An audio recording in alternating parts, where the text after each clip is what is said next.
नमस्कार, InFocus higher academy में आपका स्वागत है। हमारा चल रहा है कक्षा 6वीं की जियोग्राफी एनसीईआरटी बुक। इसमें चैप्टर का नाम है अक्षांश और देशांतर। आज हम बात करने वाले हैं देशांतर और समय के बारे में। जिस प्रकार से हमने अक्षांश और उसके कटिबंधीय क्षेत्रों के बारे में जान लिया है, आज उसी प्रकार से हम जानने का प्रयास करेंगे कि देशांतर और समय क्या है। वैसे तो हमने देशांतर के बारे में आपको बता दिया है। आज हमारा उद्देश्य होगा समय के बारे में जानने का। तो चलिए हम देखते हैं आखिर देशांतर पे समय किस प्रकार से निर्धारित किया जाता है। हमें एनसीईआरटी दिखाता है स्थानीय समय का अनुमान सूर्य के द्वारा बनने वाली परछाई से लगाया जा सकता है। एनसीईआरटी क्या बताता है? स्थानीय समय का अनुमान सूर्य के द्वारा बनने वाली परछाई से लगाया जा सकता है, जो दोपहर में सबसे छोटी एवं जब सूर्यास्त होता है और सूर्योदय जब होता है तो उस समय हमारी जो परछाई है सबसे लंबी बनती हुई प्रतीत होती है। उसके बाद बताता है कि ग्रीनविच पर स्थित प्रमुख यामोत्तर पर, ग्रीनविच पर स्थित प्रमुख यामोत्तर पर, हमने आपको बताया है प्रमुख यामोत्तर क्या है। ग्रीनविच पर स्थित प्रमुख यामोत्तर, यानी हमने जो बताया है आपको 0 डिग्री जो है प्रमुख यामोत्तर भी बोला जाता है। तो हमें बताता है कि ग्रीनविच पर स्थित प्रमुख यामोत्तर पर सूर्य जिस समय आकाश के सबसे ऊंचे बिंदु पर होगा उस समय यामोत्तर पर स्थित सभी स्थानों पर दोपहर होगी।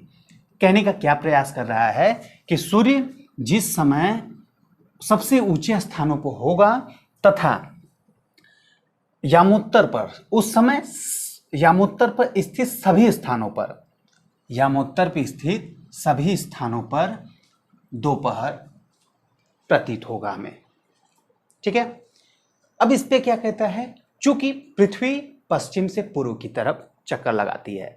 हम सब जानते हैं कि पृथ्वी जो है हमारा पश्चिम से पूर्व की तरफ चक्कर लगाता है, अतः वे स्थान जो ग्रीनविच के पूर्व में है, यानी जो ग्रीनविच के पूर्व में है तथा जो ग्रीनविच के पश्चिम में है, यहाँ पे एनसीईआरटी 2 दिशाओं को बताता हुआ दिखाई दे रहा है।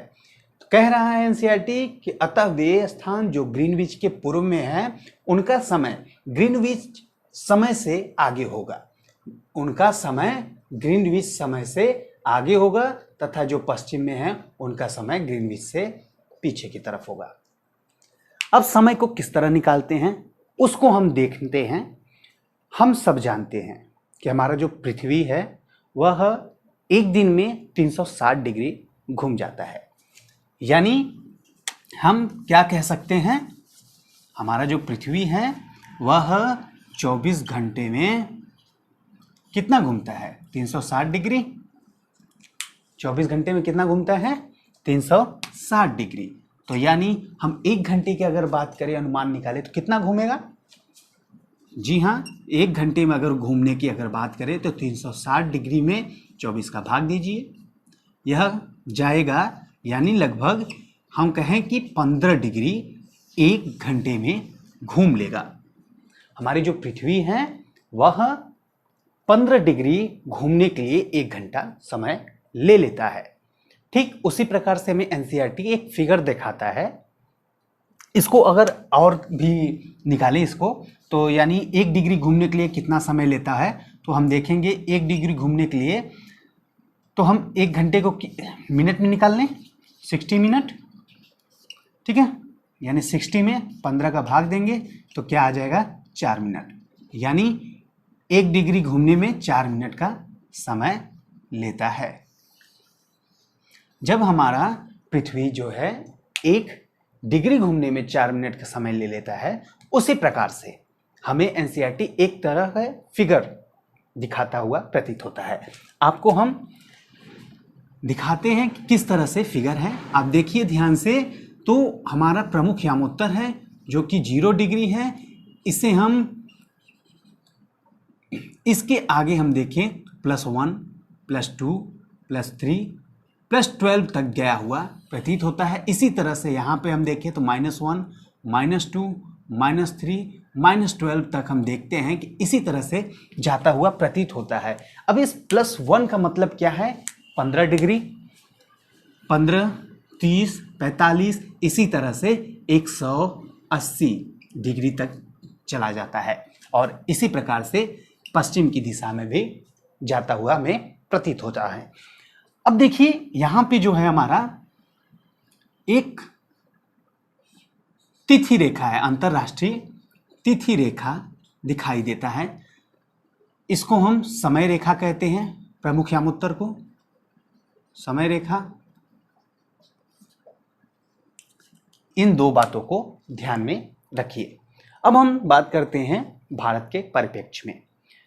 भारत के जब संदर्भ में हम बात करते हैं तो हमें दिखता है कि भारत में भी लगभग 30 पूर्व से पश्चिम की दिशा में अगर देखें तो लगभग 30 डिग्री का अंतर हमें दिखाई देता है। यानी 30 डिग्री का मतलब कितने घंटे? 2 घंटे का फर्क दिखाई देता है। कभी कभी भारत में भी इस तरह के विवाद होते रहते हैं कि वहाँ पे समय जल्दी बीत जाता है और तथा यहाँ पे लेट। तो इस वजह से भारत में भी एक मानक समय निर्धारित किया गया, जो कि क्या है? 82.5 डिग्री। कितना? 82.5 डिग्री। हम मानक समय क्यों निकालते हैं? एक समान समय प्राप्त करने के लिए, सभी स्थानों पे एक समान समय हमें प्राप्त हो, इस वजह से हम मानक समय मान लेते हैं। अब हम बात करेंगे आगे पृथ्वी की गतियाँ क्या हैं। हमारा नया चैप्टर होगा पृथ्वी की गतियों के बारे में जानने का प्रयास होगा। तो चलिए हम स्टार्ट करते हैं पृथ्वी की गतियाँ।